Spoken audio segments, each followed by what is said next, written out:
નમસ્કાર વિદ્યાર્થી મિત્રો, સ્વાગત છે તમારા બધાનું હિન્દી ગુજરાતી એસેમાં। આજે આપણે જોઈશું ગુજરાતી નિબંધ લેખન મહિલા સશક્તિકરણ માટે યોગ યોગ દિવસ 2024ની થીમ પર। તો ચાલો જોઈ લઈએ। યોગ એ એક પ્રાચીન ભારતીય પ્રથા છે।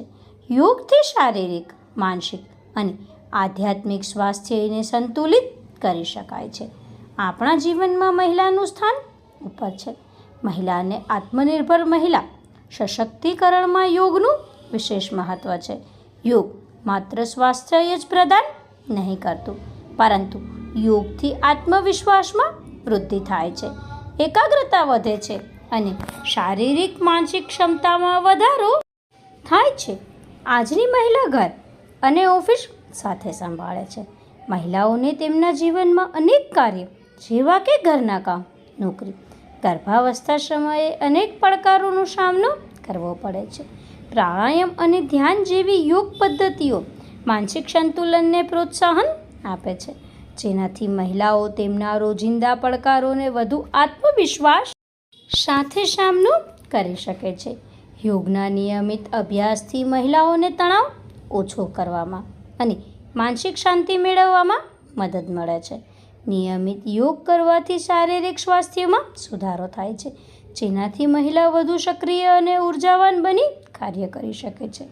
યોગ દ્વારા શરીરને મજબૂત બનાવી શકાય છે, જેનાથી મહિલાઓની શારીરિક શક્તિ વધે છે। યોગ મહિલાઓને તેમની આંતરિક શક્તિને ઓળખવામાં અને વિકસાવવામાં મદદ કરે છે।